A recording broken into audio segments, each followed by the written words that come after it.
जय हिंद दोस्तों हमने अक्सर पढ़ा है कि मोहम्मद गोरी ने भारत पर 16 बार आक्रमण किया और 16 बार वो असफल रहा। 17वें बार उसने रात में आक्रमण किया और रात में हम हथियार नहीं उठाते थे, इसलिए वो सफल हो गया। लेकिन दोस्तों ये बहुत कम ही जगह बताया गया है कि मोहम्मद गोरी जब भारत से लौट कर जा रहा था तब काकोरी जनजाति ने उसे मार गिराया था। ऐसी बहुत सारी बातें जो एनसीईआरटी में नहीं मेंशन की गई है और इन्हीं सब बातों को ध्यान में रख करके एनसीईआरटी ने फैसला किया है कि हिस्ट्री की किताबों में बहुत सारे बदलाव किए जाएंगे। उन्हीं बदलावों में से एक बदलाव ये भी है कि जहाँ जहाँ भारत का नाम इंडिया रखा गया है, इंडिया नाम हटा करके भारत कर दिया जाएगा। दोस्तों भारत का नाम इंडिया ऑफिशियली 1757 के बाद यूज़ किया जाने लग गया।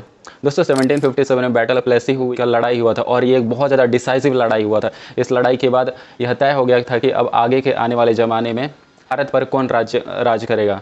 दोस्तों बैटल ऑफ प्लेसी अंग्रेज और बंगाल के नवाब सिराजुद्दौला के बीच लड़ी गई थी। अंग्रेजों का नेतृत्व किया था रॉबर्ट क्लाइव ने और बंगाल की सेना का नेतृत्व किया था सिराजुद्दौला ने। दोस्तों इस युद्ध में सिराजुद्दौला बुरी तरह से हार जाते क्योंकि सिराजुद्दौला के सेनापति मीर जाफर को अंग्रेजों ने अपनी तरफ मिला लिया था। मीर जाफर को अंग्रेजों ने यह लालच दिया था कि सिराजुद्दौला को हरा करके उन्हें बंगाल का नवाब बना दिया जाएगा।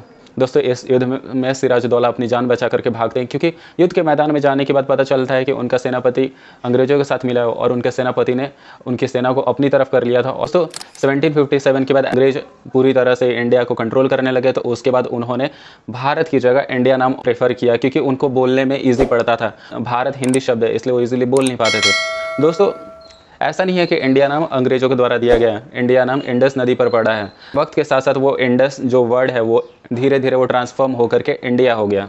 आज के टाइम पे इंडिया नाम भी बाहरी देशों में एक ब्रांड बन चुका है। हमारे कॉन्स्टिट्यूशन में भी जब आप कॉन्स्टिट्यूशन हिंदी में पढ़ेंगे तो ये लिखा गया भारत दैट इज़ इंडिया, और जब आप इंग्लिश में पढ़ेंगे तो India that is Bharat is A union of state.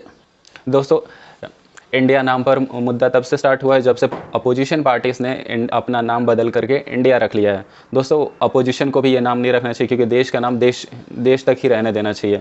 इसके लिए इसको पॉलिटिसाइज नहीं करना चाहिए, इसको राजनीति में नहीं लाना चाहिए क्योंकि देश के नाम से प्रति हमारा लगाव होता है और कई बार हम अपने जो हमें पॉलिटिकल पार्टियां पसंद नहीं आते उसे हम अभद्र वर्ड से भी यूज़ करते हैं। तो अपोजिशन ने ऐसा नाम रख लिया है कि कोई उन्हें कुछ बोल भी नहीं सकता है।